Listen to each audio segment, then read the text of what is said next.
박완서 장편 소설 그 많던 싱아는 누가 다 먹었을까? 6장 할아버지와 할머니. 학부형회 때마다 엄마가 빠지지 않고 참석하는 것도 창피해 죽겠는데 어느 날 수업 중에 엄마가 느닷없이 나타났다.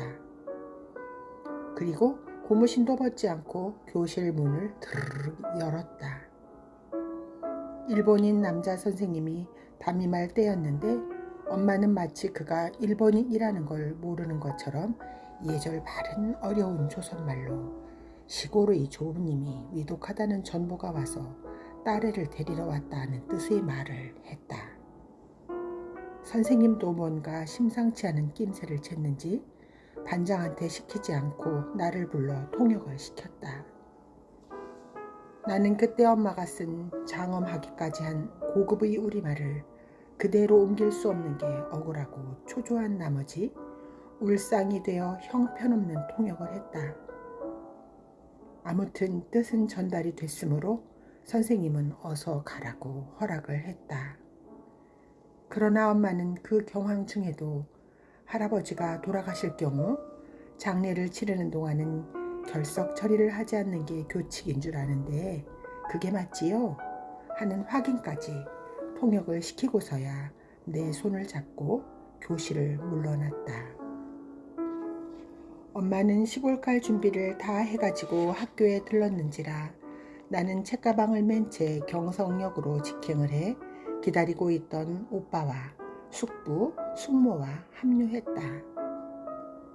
방학 때 귀향할 때는 토성행 완행 열차를 탔었는데 그날 처음으로 신의주행 급행열차를 탔다. 기차는 한 번도 안 쉬고 달리다가 처음으로 개성역에 잠시 정차했다. 깜깜한 밤이었지만 우리 5 식구는 쉬지 않고 20리길을 달려갔다. 사랑엔 불이 환하고 사람들이 웅성웅성했다. 할아버지는 의식은 없지만 아직 생존해 계신다고 했다. 3번째 동풍이어서 다들 임종을 각오하고 있었다. 사랑에 모인 사람들이 나는 어리다고 들어오지 못하게 했다. 나도 죽음의 그림자가 드리운 할아버지를 뵙는 게 무서웠기 때문에 얼른 그 자리를 피했다. 안채에도 불을 밝히고 아무도 자는 사람이 없었지만 나는 깊은 잠에 빠졌고 곡하는 소리에 깨어났다. 새벽녘이었다. 할아버지가 돌아가셨다는 소리를 듣고도 나는 눈물이 나오지 않았다. 5일장을 치르는 동안 당시의 풍습에 따라 한시도 곡이 그치지 않았지만 호상답게 집안 분위기가 침울하지는 않았다. 박적골 사람들은 물론 인근 마을 사람들이 아이들까지 안동하고 와 상가에서 침식을 해결했고 그 비상시국에 그런 일을 넉넉하게 치렀기 때문에 모두 돌아간 분의 복을 기리고 부러워했다. 다 할아버지를 끝까지 모신 큰 숙부 덕이었다. 막상 큰일을 당하니까 서울 가서 돈도 벌고 출세도 한 걸로 알려진 작은 숙부나 오빠보다도 면석이의 세도가 더 빛을 발휘했다. 그때 큰 숙부는 면의 총무부장이었다. 상중에 할아버지의 죽음을 가장 슬퍼한 이는 오빠였다. 오빠는 아버지가 돌아가셨을 때도 애통이 지나쳐 한때 몸을 다 헤쳐 엄마의 애간장을 태웠다고 한다. 내가 3살 때였으므로 내 기억 속에 아버지의 죽음은 없다. 이번에도 오빠가 맞상주였으므로 오빠는 굴건 제복을 했다. 지금 오빠는 늠름한 청년이지만 아버지의 상 중에는 10살 남짓한 소년이 굴건 제복을 하고 서럽게 울었을 생각을 하면 나는 그런 일이 나와는 상관없는 오빠만의 운명인 양 애틋한 슬픔을 느꼈다. 그건 어쩌면 오빠의 약하고 여린 면에 대한 연민이었다. 집에서 잡은 돼지고기를 끝내 못 먹고만 오빠를 어른들이 걱정하던 생각까지 나면서 나도 비슷한 걱정이 되기도 했다. 출상하는 날은 선산이 가깝기 때문이기도 했지만 만장의 행렬이 집 앞에서 산까지 연달았다. 상여도 그렇고 서울서는 좀처럼 볼 수 없는 호사스러운 광경이었다. 당시의 풍습이 그러했는지 우리 집안만의 가풍이었는지 안상제들은 상여체를 부여잡고 서럽게 울기만 하다가 슬그머니 물러나고 장지까지 따라가지 않았다. 숨이 넘어간 후에 오히려 많은 사람을 불러들이고 복잡하고도 밑도 끝도 없는 절차와 격식으로 닷새 동안의 시간을 밤낮 없이 지배하던 유해가 떠난 후의 공허함은 많은 뒤치다거리가 남아있음에도 불구하고 안상제들을 어쩔 줄을 모르게 만들었다. 채울 길 없는 공허감은 어린 마음에도 크나큰 공포감으로 다가왔다. 툭 건드리면 울음이 터질 것 같은 절박한 상황에서 엄마가 느닷없이 나에게 모진 말을 했다. 툭 하면 울기 잘하는 년이 어쩌면 할아버지가 돌아가셨는데도 눈물 한 방울을 안 흘리냐? 안 흘리길. 적간년을 그렇게 귀여워하시다니. 기르던 강아지도 그만큼 귀해했으면 며칠 끼니라도 굶겠다. 그저 딸년이고 손녀고 계집애 기르는 일은 말짱 헛일이라니까. 엄마는 말만 그렇게 모질게 했을 뿐 아니라 나를 바라보는 눈길도 오만정이 다 떨어질 것처럼 뜨악하고 냉랭했다. 그때부터 나는 울기 시작했다. 정신이 가물가물하고 온몸이 탈진할 때까지 몸부림을 치며 통곡을 했다. 할머니와 숙모들은 내가 그동안 참았던 서름을 폭발시킨 줄 알고 속 모르는 말을 한 엄마를 나무라며 나를 다독거려 주었다. 그러니까 아직까지도 분명한 것은 그때의 내 울음은 슬픔 때문이 아니라 모욕감 때문이었다. 그렇다고 엄마가 내 마음의 정곡을 찌른 것도 아니었다. 나는 비록 상중에 울진 않았지만 누구보다도 오래 할아버지를 여인 상실감과 할아버지에 대한 자잘한 기억들을 간직하고 있었다. 사진을 남기지 않은 할아버지 신관의 섬세한 부분까지, 그리고 다들 잊어버린 사소한 버릇이나 일화까지를 어른되고 시집간 후에도 기억하고 있어서 기억력 좋다는 소리를 들었지만 나는 그게 기억력의 문제가 아니라 애정 때문이라고 생각한다. 사랑마루엔 석가래로부터 삼으로 탄탄하게 꼰 새끼줄 굵기의 줄이 사람들이 붙들고 오르내리기에 알맞은 높이에 늘어져 있었다.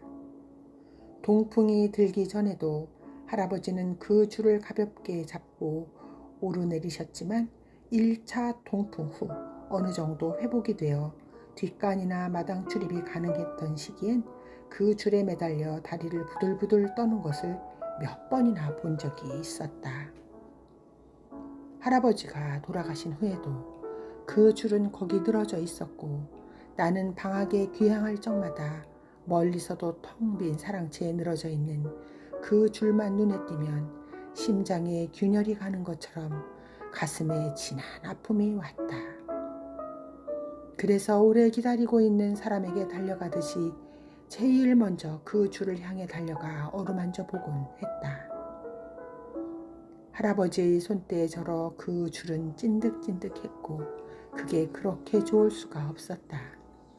나는 자주 그 줄에 매달려 할아버지 품에 안겼을 때와 같은 감동을 맛보곤 했지만 그 짓을 누가 눈치챌세라 은밀하게 하곤 했다. 전쟁이 점점 불리해지면서 방공 연습도 잦아지고 처음으로 몸빼라는 걸 교복처럼 의무적으로 입게 되었다. 학교에서 하라는 건 어기면 큰일 나는 줄 아는 엄마인지라 곧 검정물을 들인 광목을 끊어다가 몸빼를 손수 만들어 주었지만 입혀보고는 한탄을 금하지 못했다. 시상에 외놈 훈도시만 망측한 줄 알았더니 여자 가랭이 드러나는 꼴은 더 못 봐주겠네. 더 살면 무슨 꼴을 볼꼬. 엄마가 일본 풍습을 얕잡는 것 중에 복식이 제일 유별났다. 옛날에 맨발에다 겨우 아랫도리만 기저귀 같은 천으로 가리고 살던 일인이 조선에 와서 그들에게 알맞은 옷과 신발 짓는 법을 하교해달라고 애걸하여 옷은 우리의 상복을, 신발은 우리의 도마를 가르쳐준 게 지금의 일본 하오리와 게다짝이 됐다는 얘기를 엄마는 역사적 사실처럼 우리에게 얘기해주곤 했다. 그건 마치 세종대왕이 문살에서 힌트를 얻어 하룻밤새에 한글을 만들었다는 터무니없는 얘기를 역사적 사실처럼 믿는 것만큼이나 아무도 못 말릴 엄마의 고정관념이었다. 밤이 이슥한 한여름의 남대문 통이나 본정 통에는 아직도 훈도시만 차고 어슬렁거리는 일인이 있는 것까지도 엄마는 우리가 상복이나마 의복을 하교해 주기 전의 풍습이 남아있는 산 고증처럼 얘기하곤 했다. 그러나 엄마의 반일 감정은 믿을 만한 것이 못됐다. 할아버지 장례를 치르고 상경하자마자 엄마는 오빠와 숙부에게 우리도 창씨 계명을 하자고 재촉했다. 그건 나도 은근히 바라는 바였고 또 의뢰 그럴 수 있으려니 했다. 그러나 이번엔 오빠가 반대를 하고 나섰다. 여태껏 또 견뎌왔는데 좀 견뎌보자는 것이었다. 좀 더 견뎌보자는 것은 그때의 비상시국의 어떤 끝장을 바라보는 말 같아서 좀 섬뜩하게 들렸다. 오빠의 태도도 평소의 심약한 오빠답지 않게 강경하고 어딘지 비장해 보였다. 나는 어려서 그러했겠지만 꽤 잘난 엄마도 일본을 미워하고 얕잡기는 잘했어도 일본의 끝장은 곧 우리의 끝장이란 생각에 굳어져 있어 일본의 끝장이 우리에게 새로운 갈림길을 열어주리라는 생각 같은 건 꿈에도 안 해본 듯 했다. 엄마보다 더 놀란 건 작은 숙부였다. 창씨를 안 하고 일본인 상가에서 장사해먹기는 앞으로 점점 쌀이 위처럼 껄끄러워지리라고 하소연했다. 오빠는 정 그러면 숙부네가 따로 분가해서 성을 가는 게 어떻겠느냐는 제안을 했다. 할아버지 다음으로 오빠가 호주를 승계했고 그때만 해도 호주의 권한이 막강했다. 오빠의 이 새로운 제안은 숙부를 노엽게도 슬프게도 했다. 내가 자식이 없어도 너희 남매를 친자식이나 다름없이 여겨 섭섭한 줄 몰랐거늘 호적을 파가라는 수모를 당하다니 하면서 탄식했고 엄마가 중간에서 사죄와 화해를 시키느라 쩔쩔맸다. 성을 안 갈아서 곤란하기는 작은 숙부보다는 말단 공무원인 시골의 큰 숙부가 더 했으련만 역시 오빠 때문에 뜻을 이루지 못했다. 엄마는 엄마대로 생전 어른 속이라고 썩일 줄 모르던 오빠가 왜 벼랑간 객적은 자기 주장을 하게 되었는지 모르겠다고 걱정이 이만저만이 아니었다. 한 번도 뜻이 안 맞아본 일이 없는 새 집이 창씨 문제로 처음으로 옥신각신했다. 그러나 다들 오빠의 뜻을 따르기로 무언의 합의가 이루어진 걸 보면 숙부들은 그래도 오빠의 주장을 단순한 객기로만 보지 않은 듯하다. 나는 처음으로 오빠를 딴 사람과는 다르다고 생각했고 거기에 대한 묘한 긍지를 느꼈다. 나야말로 무엇을 알아서라기보다는 전형적인 속물의 세계에서 벼랑간 우뚝 솟은 어떤 정신의 높이를 본 것 같은 환각이었다. 그런 건방진 느낌은 그 무렵 왕성해진 독서 체험과도 무관하지 않을 듯하다. 5학년 때였는데 처음으로 친한 친구가 생겼다.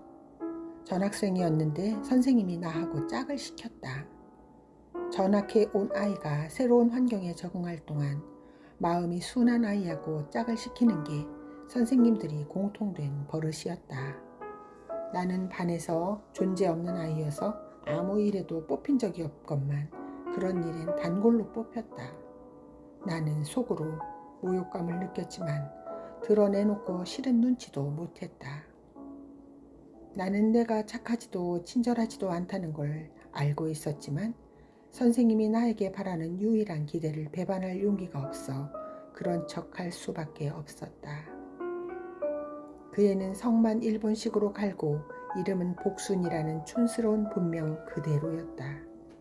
생긴 것도 촌스럽고 의복도 남루한 편이었다. 그애하고 짝이 된 첫 시간에 배운 국어가 도서관에 대한 거였다. 도서관에 가서 책을 대출해서 읽고 반납하는 과정이 자세히 나오는데 선생님은 너희들도 실제로 도서관을 한번 이용해보면 좋은 경험이 될 거라고 도서관의 위치를 가르쳐 주었다. 그런 일은 흔한 일이었다. 근면에서 성공한 이야기가 나오면 너희들도 그렇게 하라고 했고, 정직에 대해서 나오면 정직이야말로 가장 가치 있는 도덕이라고 강조하는 것과 마찬가지로 그런가 보다 들어넘기면 그만이었다. 그런데 그 촌스러운 복순이가 다음 일요일날 같이 도서관에 가보자고 나를 꼬였다. 선생님이 가르쳐준 공립도서관의 위치를 잘 들어두었는데 찾아갈 수 있을 것 같다면서 국어책에 나온 대로 거기서 보고 싶은 책을 실컷 빌려보면 얼마나 신나겠냐는 것이었다. 그 애는 책 보는 재미에 대해 나보다 무언가를 더 알고 있었다. 그 애에 비해 나는 처녀지와 다름이 없었다. 선생님이 가르쳐준 도서관은 지금의 롯데백화점 자리였다. 그때 그 도서관을 우리는 공립도서관이라고도 했고 총독부 도서관이라고도 했다. 해방되고 나서 국립도서관이 된 바로 그 건물이었다. 일요일날 같이 가기로 하고 먼저 그의 집을 알아놓기로 했다. 그의 집은 누상동이었다. 문 안에도 그런 집이 있다는 게 놀라웠다. 초가집 추녀가 어찌나 낮게 땅으로 들이웠는지 문자 그대로 기어 들어가고 기어 나오게 생긴 집이었다. 평지라 수돗물이 나오는 것만 빼면 우리 집보다 훨씬 못했다. 3남매에다 부모님, 할머님까지 6식구가 코딱지만한 방 2칸에서 기거한다는 것도 안 돼 보였다. 게다가 하나밖에 없는 남동생은 온종일 침을 흘리며 외마디 소리를 지르는 박야가였고, 엄마는 홧김에 그렇게 됐는지 시어머니 앞에서 무표정한 얼굴로 줄담배를 피우고 있었다. 나는 그런 환경에서도 구김살 없이 명랑한 그 애가 불쌍하면서도 존경스러웠다. 그 애는 손수 부엌에 들어가 감자 껍질을 몽땅 숟가락으로 박박 벗기더니 쪄서 나에게 대접했다. 그런 꾸밈없는 태도도 나에게 깊은 감동을 주었다. 나는 나에게도 드디어 동무가 생겼다는 걸 느꼈다. 그때까지 놀래가 아주 없었다는 얘기는 아니다. 그러나 내 우정에 대한 갈망을 채워준 건 그 애가 처음이었다. 도서관 가는 게 학교 숙제라고 했더니 단박 엄마의 허락이 떨어졌다. 공일날 아침 그 애네 집에서부터 도서관까지의 길은 나에겐 멀고도 낯설었다.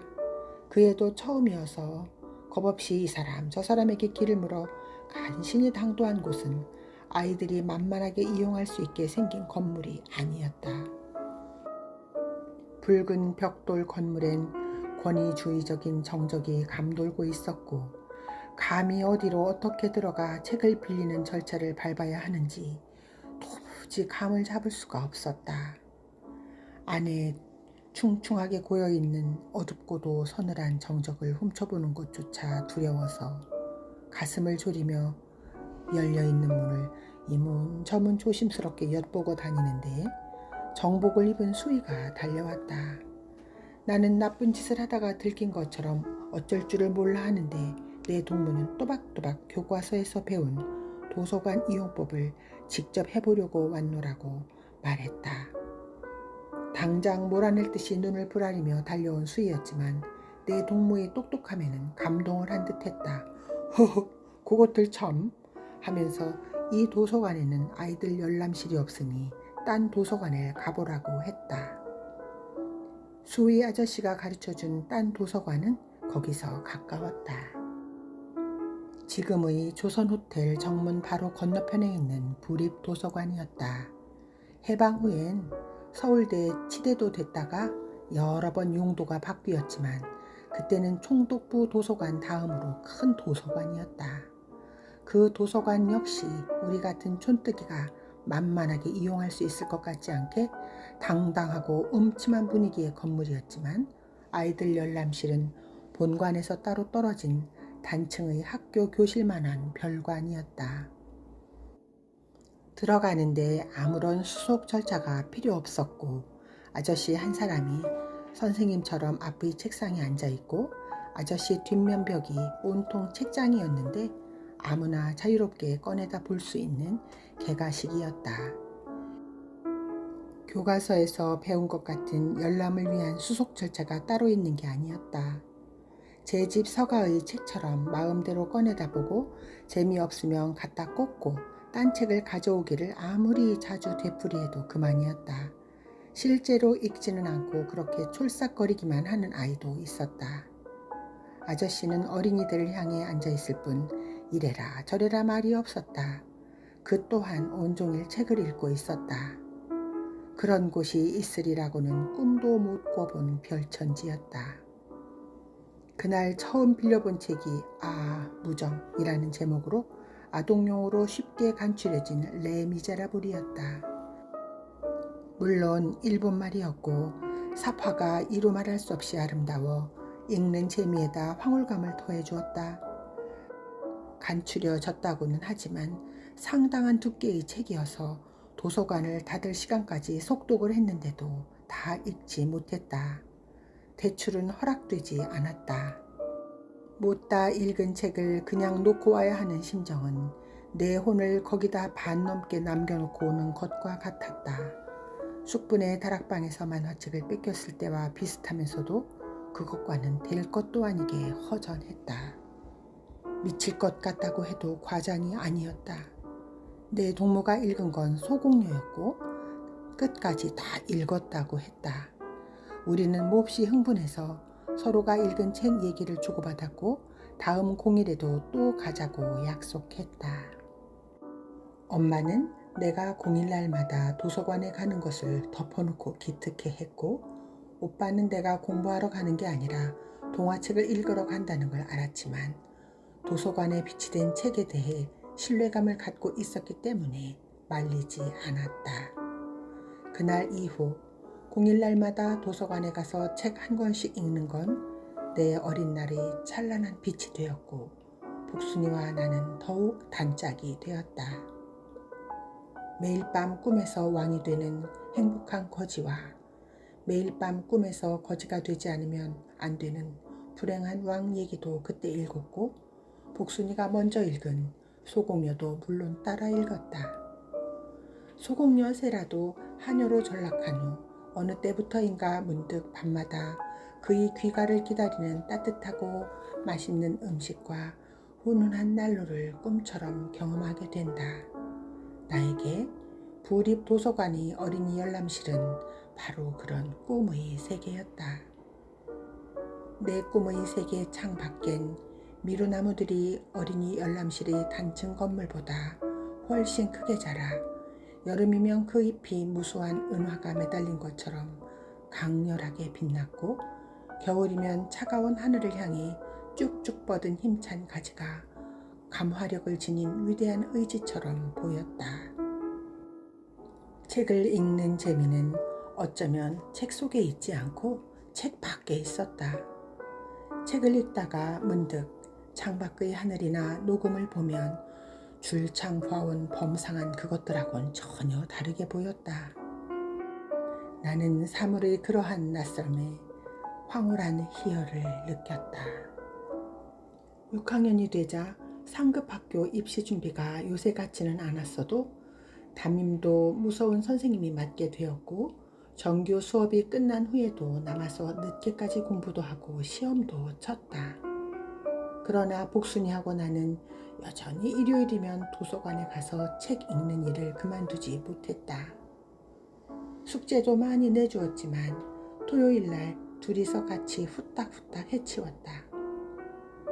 복순이와 나는 늘 붙어 다녀 선생님이나 반 애들이 다 알아주는 단짝이 되었다. 복순이는 공부도 아주 잘했다. 나도 복순이와 단짝이 된 후 성적이 좀 올랐다. 단짝을 잃고 싶지 않은 마음이 되레 단짝과의 경쟁의식이 되지 않았나 싶다. 4학년 때부터 원족이 수학여행으로 바뀌는 건 모든 국민학교의 정해진 관례였다. 4학년 땐 인천, 5학년 땐 수원, 6학년 땐 개성으로 목적지까지 일률적으로 정해져 있었다. 여행이라지만 자고 오는 건 아니고 단지 기차를 타고 갔다 온다는 걸로 그렇게 불렀다. 나는 우리 고향으로 수학여행을 가는 게 싫고 은근히 근심이 되었다. 개성에 대해 다 알아서 시들하기 때문이 아니었다. 실상 개성은 귀향할 때마다 거치는 고장일 뿐 변변히 구경한 적은 없었다. 내가 걱정이 되는 건 엄마가 미리 편지를 해놨기 때문에 할머니나 숙모가 마중 올라오면 어쩌나 하는 거였다. 우리는 식구들이 고향에 오갈 때마다 역까지 가서 전송하고 마중하는 게 유난스러웠다. 방학 때 시골 가는 것도 오빠를 숙부에 맡기고까지 꼭 엄마가 데리고 가고 오건만도 양쪽 숙부 숙모들이 떠들썩한 전송과 마중을 받았다. 나는 나이 들수록 그게 싫었다. 작은 집, 큰 집 사이가 딴 집의 한 식구끼리보다 더 강하고 끈끈하게 엉켜 사는 것도 마땅치 않았고 엄마나 할머니가 나를 마냥 어린애 취급하는 것도 싫었다. 개성 가는 표를 사려면 같은 경의선인 봉천행표 파는데 바로 옆에 줄을 서곤 했다. 개찰할 때도 마찬가지였다. 시간이 비슷했는지 아닌지까지는 생각나지 않지만 덮어놓고 일찍 나가서 오래 줄 서서 기다리는 걸 고달픈 운명처럼 감수할 때였다. 가까이서 바라본 봉천으로 가는 여객은 국내 여객하고는 전혀 달라 보였다. 이불 보따리 등 짐이 많았고 바가지가 얼망졸망 매달린 보따리에 기대어 조는 노인네가 있는가 하면 개떡이나 조밥 따위를 펼쳐놓고 아귀아귀 먹는 아이들도 있었다. 남녀노소가 고루 섞인 솔가에서 떠나는 일가족이 많아 시끄럽고 구질구질했다. 봉천은 우리나라 지도에는 없는 땅이었다. 하룻밤 하루낮도 더 걸리는 먼 만주 땅이라고 했다. 봉천은 내가 아는 외국 땅 이름 중 유일하게 내가 한 발자국만 옆으로 비켜서면 도달할 수 있는 고장이었다. 호텐 유키 하고 봉천행 개차를 알리는 방송이 나오고 그 줄이 웅성거리면 나는 가슴이 마구 뛰었다. 그 무질서한 행렬로 슬쩍 끼어들어 가족들이 보호로부터 행방불명이 되보고 싶은 마음 때문이었다. 그러니까 미지의 고장에 대한 동경이 아니라 다만 가출의 꿈이었다. 이렇다 할 까닭도 없이 그냥 가족들이 간섭이 지긋지긋할 때였다.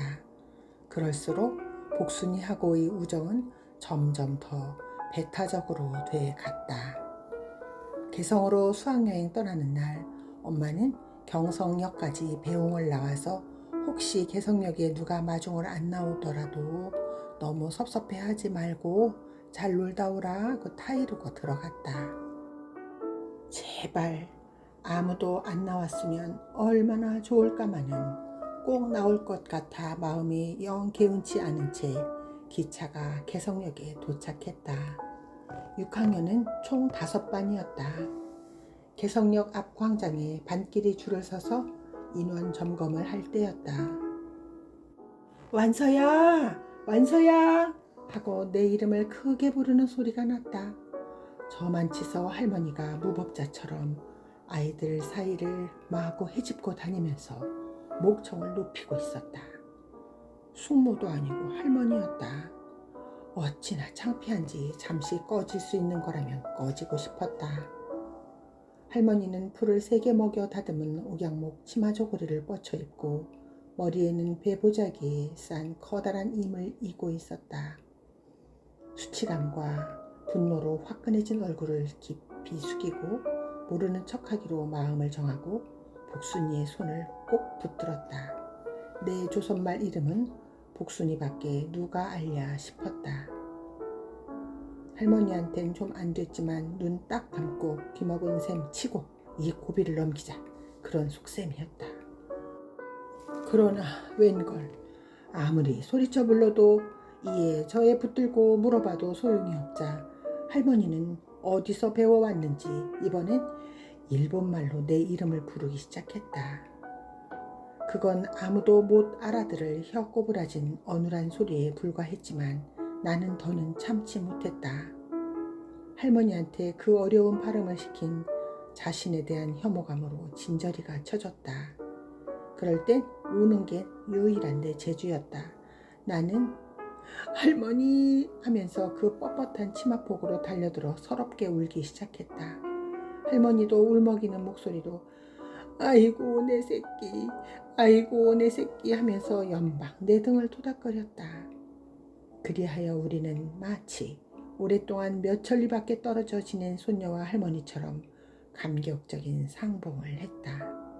아이들이 빙 둘러서서 우리를 구경했다. 할머니가 배 보자기를 풀었다. 그 안엔 다시 작은 보따리가 3개 들어있었다. 송편이었다. 필경 며느리를 달닥질해 밤새 빚어 새벽에 쪄가지고 달려오신 듯 말랑한 송편에선 솔레와 참기름내가 물씬 났다. 그러나 나는 오직 아이들 보기에 창피하다는 생각밖에 없었다.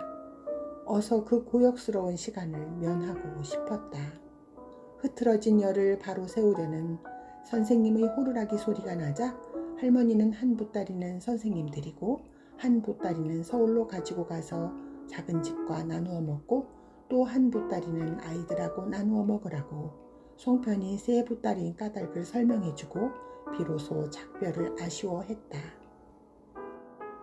다행히 그때 우리 담임 선생님은 다리를 삐어서 여행에 따라오지 못하고 딴반 선생님이 우리를 인솔하고 있었다. 나는 할머니가 혹시 담임 선생님과 인사를 하고 싶어 할까봐 그 얘기를 재빨리 할머니 귀에 속삭이고는 얼른 가시라고 밀어냈다.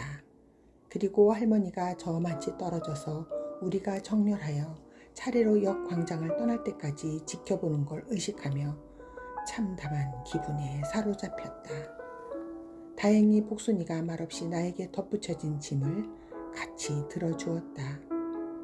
만월 때 선주교 등 정해진 코스를 도는 동안 내내 우울했다. 점심을 먹을 때 나는 그 송편을 아무하고도 나누어 먹지 않았다. 물론 선생님한테 드리지도 않았다. 다 큰 나이라 내가 할머니를 창피하게 여긴 데 대해 반성하는 마음도 없지 않았다. 그러나 단지 할머니를 창피하게 여기는 마음 하나로 그렇게 우울하다는 건 정확하지 않았다.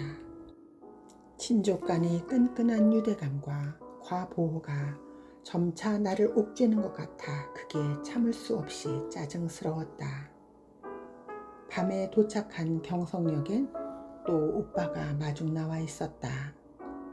오빠에게 송편 보따리를 인계할 때까지 꾸준하게 그걸 같이 들어주고 내 배에 꼬인 심보를 이해해준 옥순이에게도 단 한 개의 송편도 맛보지 않았다. 오빠와 나는 먼저 남대문통 작은 숯분회에 들러서 송편 보따리를 끌러 두 집이 공평하게 누누매기를 하면서 작은 숯분회가 큰 숙모의 노고와 솜씨를 찬양하는 소리를 들어야 했다. 국민학교 마지막 수학여행은 이렇게 우울하게 끝났다.